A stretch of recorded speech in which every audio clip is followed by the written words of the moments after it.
जिनके हाथों में माला और कमंडल होना चाहिए, जिनके हाथों में गीता और रामायण होनी चाहिए, वो लोग समाज में अराजकता फैला रहे हैं। उनके हाथों में मनुष्य को मरवाने की सत्ता नहीं होनी चाहिए। याद रखना होगा, वो जितना सोचता है उससे ज्यादा मालिक की पहले से तैयारी होती है। कब मौत आ जाए पता भी नहीं चलेगा और मिट्टी में मिल जाएगा। जेल से रिहा होते ही भाई आजम खां की स्पीच सुने और ध्यान से सुने और अल्लाह से डरे और ऊपर वाले पर विश्वास करें और कभी भी समाज में जहर न घोलें, नहीं तो ऊपर वाले का कैमरा बहुत बड़ा है और वो सबको देख रहा है। तो जवाब मिलता है, रुक जाओ, हम तुम्हें नौकरी देंगे। मेरी बात गौर से सुनना। तुम नौकरी मांगते हो, बादशाह इनकार नहीं करता, क्योंकि बादशाह बादशाह होता है। और यह बात मैं बहुत बार कह चुका हूं, बादशाह झूठा नहीं होता, और झूठा हो तो बादशाह नहीं होता। बादशाह बादशाह है 130 करोड़ हिंदुस्तान के बादशाह से। जब भूखे पेट रोटी मांगते हैं,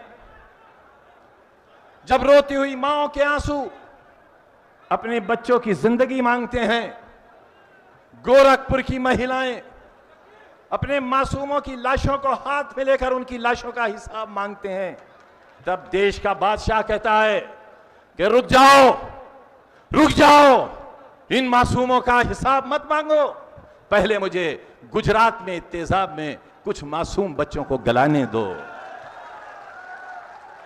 और पूरा हिंदुस्तान सहम सा जाता है, खामोश हो जाता है।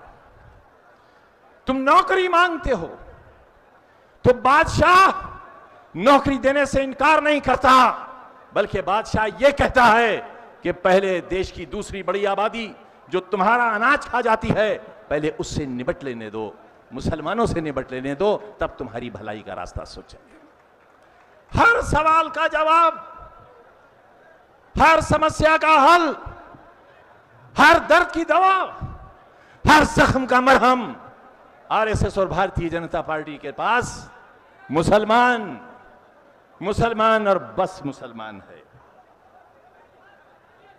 बहस छेड़ी गई, कौन हमारा पूर्वज है और कौन हमारा पूर्वज नहीं है।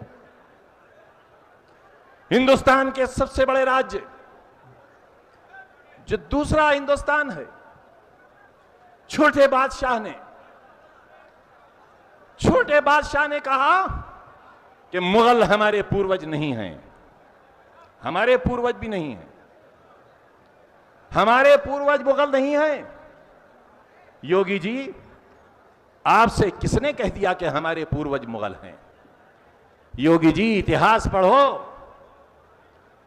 आरएसएस का किताबचा मत पढ़ो, इतिहास पढ़ो।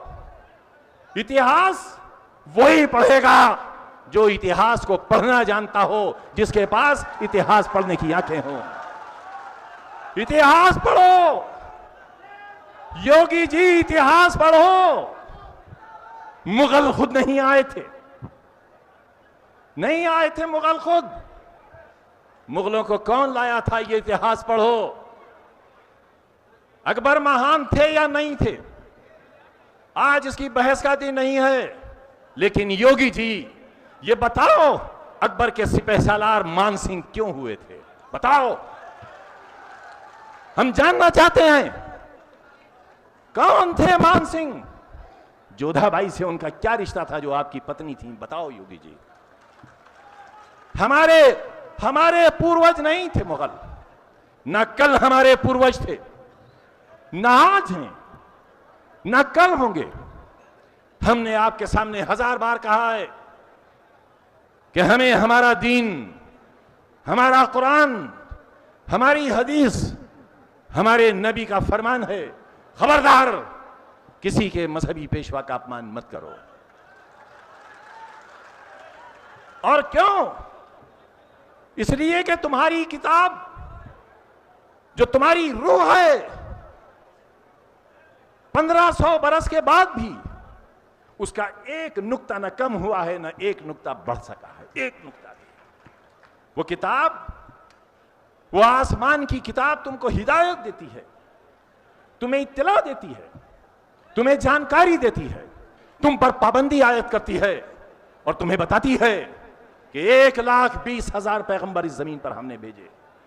अल्लाह ने ये आए उसका पैगाम लेकर, लेकिन तुम्हारी इस किताब में सिर्फ चंद का जिक्र है, ये तुम्हारे नबी हुए। मैं आपसे जानना चाहता हूं 1,20,000 वो पैगंबर और वो नबी कौन थे?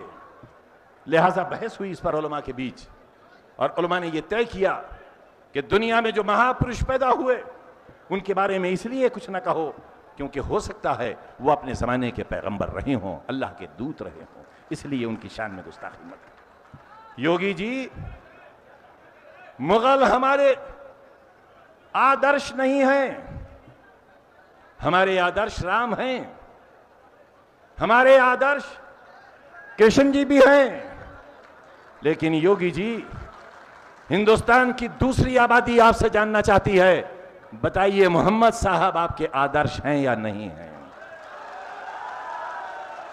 हजरत इमाम हुसैन आपके आदर्श हैं या नहीं हैं?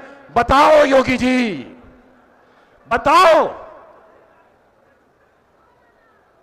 हजरत ईसा मसीह आपके आदर्श हैं या नहीं हैं? सुल्तान सलाहुद्दीन अय्यूबी, जिसने समंदर के किनारे अपनी फौजों से कहा कि कश्तियों को आग लगा दो, आग लगा दी कश्तियों को।